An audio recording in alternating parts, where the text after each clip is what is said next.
Eric, it's nearly unimaginable. Eddie Van Halen and Clapton, the renowned blues rock pioneer, get man, you have your ass up here. Even if I don't play like him, the guitar genius who reinvented the instrument, and was caught in a bitter fallout clapping was my hero. In the world of rock and roll, these two legends ought to have been natural allies, but something terrible happened behind the scenes that might be causing them to drift apart. Here's what happened. Eric Clapton is said to have had a significant influence on Eddie Van Halen's entry into the rock and roll scene. As a young guitarist, Eddie was enthralled with Clapton's innovative playing style and the unadulterated energy he brought to his performances. Clapton's work with Cream in particular had a significant influence on Eddie's growing musicianship, as he spent endless hours in his bedroom carefully analyzing and learning Clapton's solos in an effort to capture the spirit of his tone and technique. Eddie's playing was influenced by Clapton in a way that went beyond simple copying. Rather, it involved absorption. Rather than just repeating Clapton's solos note for note, Eddie internalized them, dissecting and reassembling them to suit his own developing style. Eddie adopted many of Clapton's phrasing techniques, including as his use of vibe and deft bends, into his own playing.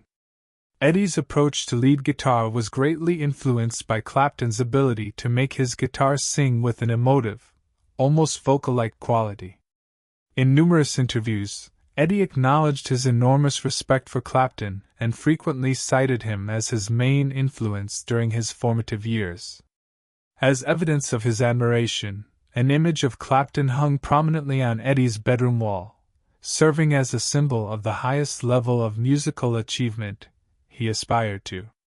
Eddie Van Halen would go on to create his own revolutionary techniques, such as finger-tapping and rapid-fire legato runs, but the core components of Clapton's blues-based playing were always present in his songs.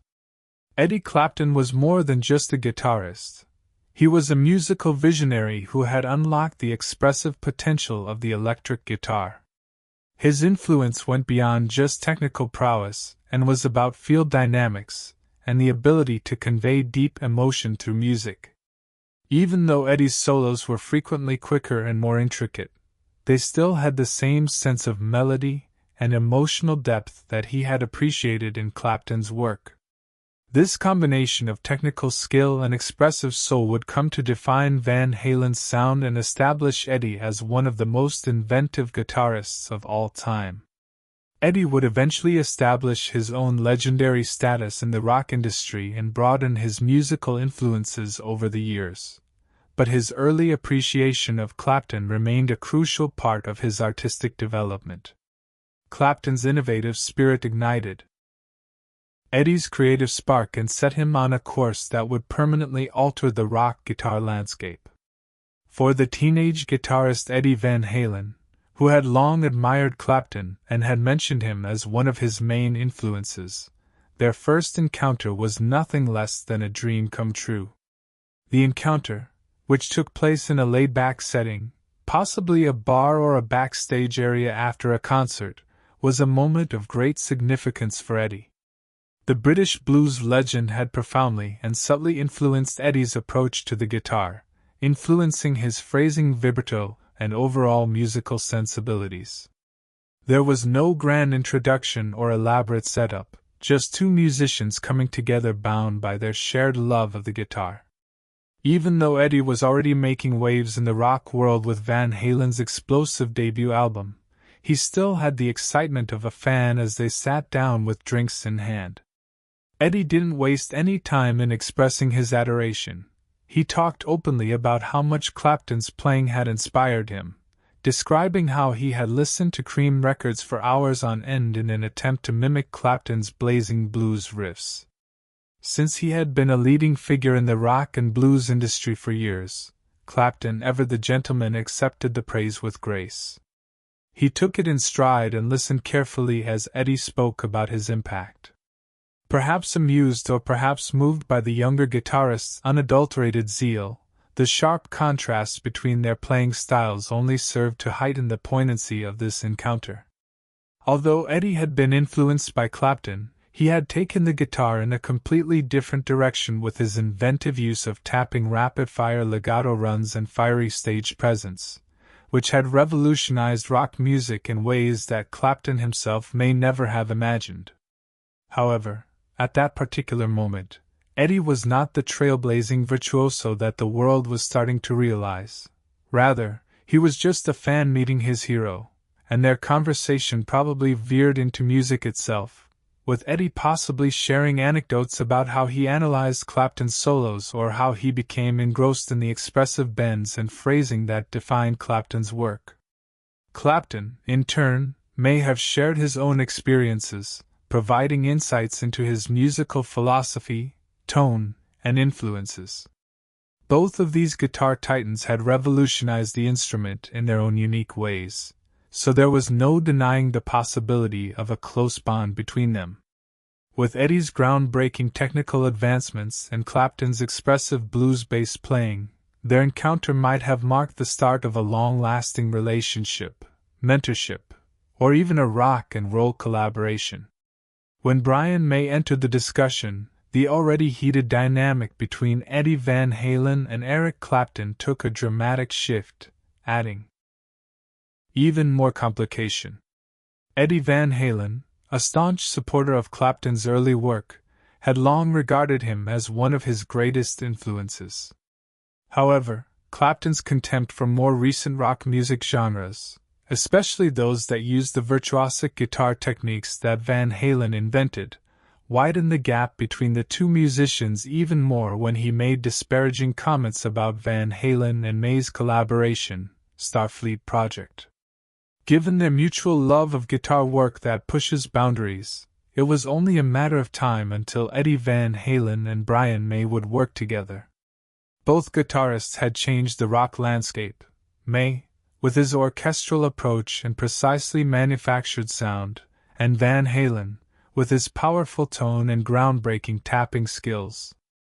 Originally intended as a labor of love, Starfleet Project was an experimental album that gave both musicians a platform to freely display their unique styles. The 1983 release marked a radical break from mainstream rock norms by fusing progressive rock elements with heavy blues improvisation. The album's title track, which was based on the theme song of a Japanese sci-fi TV series called Starfleet, featured complex solos and dynamic interplay between Van Halen and May, while other tracks explored blues-infused rock and jazz fusion elements. The Starfleet project was not intended for widespread appeal. Rather, it was an ambitious, uncompromising work that gave both guitarists the freedom to push their instruments to the limit. Although the Starfleet project gained a cult following among musicians and diehard fans, it failed to make a significant impact on the charts, and many mainstream listeners found it difficult to connect with its unfiltered approach. However, the most scathing criticism came from none other than Eric Clapton when May and Van Halen dedicated the album to him in an attempt to honor one of their shared influences. The record was a celebration of musical experimentation, and it was evident that both guitarists had put their hearts into the project. In a 1986 interview with Musician magazine, Clapton expressed his disapproval of the record and said he didn't think the effort was a sign of admiration. Clapton was brutally honest about his response, recalling how he received a copy of the album and expected to be flattered by the dedication, but was actually very disappointed. He explained that one side was a blues jam, and the other side was a sort of fusion thing that was really interesting and great to listen to, but his criticisms soon turned scathing. It was so awful. They sent me a copy, and I put it on expecting something, and I was almost insulted that they should send this to me. In a reported interview, Clapton expressed his disbelief at the notion that Eddie had studied Van Halen's work so thoroughly only to appear to miss the bigger picture, saying, "If he was that tuned into me and missed that point, then he missed the whole point." Van Halen's intense concentration on his playing, according to Clapton, was misguided. He could have just as easily taken inspiration from Buddy Guy or other blues guitarists, or from any number of Clapton's own influences. He thought that music should be viewed in a broader historical context, with each performer building upon a wide range of predecessors, so focusing on just one artist was a strange approach. Nevertheless, Clapton's evaluation of Eddie Van Halen was in many respects incorrect, even though Eddie was clearly influenced by Clapton. His technical skill and inventiveness were not isolated, nor was his contribution to rock music restricted to his well-known finger-tapping method. His artistry went well beyond merely copying any one musician. Van Halen was a modern rock composer who skillfully used a variety of influences to create his sound. While David Lee Roth was the band's flamboyant showman, Eddie Van Halen was the one who drove the band's evolution.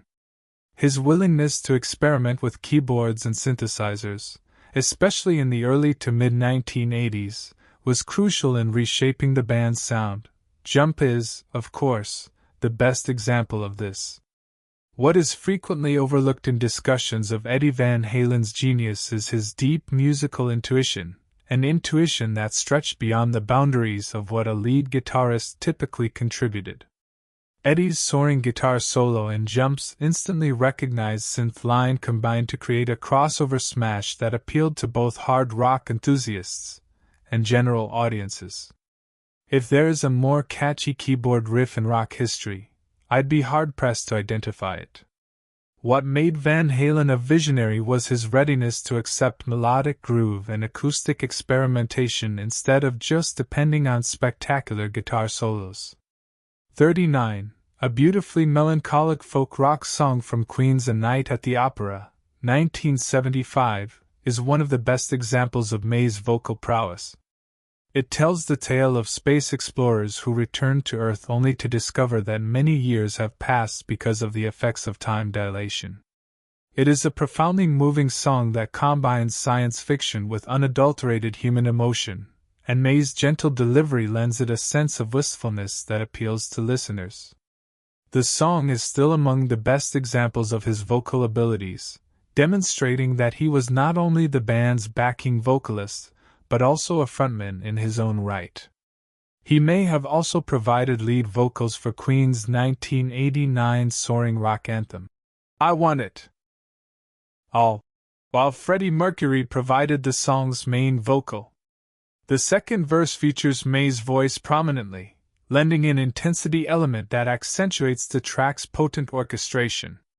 The fact that the song is still a mainstay of classic rock radio is evidence of Queen's lasting influence, and May's ability to create epic rock music despite his considerable talent. When Eric Clapton made remarks that might have been interpreted as critical, May chose to respond to Clapton in an interview with Far Out with admiration and grace, acknowledging the impact the Blind Faith frontman had on his own musical career. May stated, "You then get the chance to interact with some of your heroes. For me to work with someone like Eric Clapton, who's totally my hero, those moments never leave you." This response reveals a lot about May's personality. Instead of taking offense, he concentrated on the honor of working with someone he had long admired. His remarks reveal his lifelong love of music and how he treasures the experiences he has had throughout his career. What do you think about the reason behind Eric Clapton and Eddie Van Halen's breakup? Please leave a comment in the section below. We hope you found this video useful. If so, please remember to like, share, and subscribe to the channel. Thank you for watching, and we'll see you in the upcoming films. Goodbye.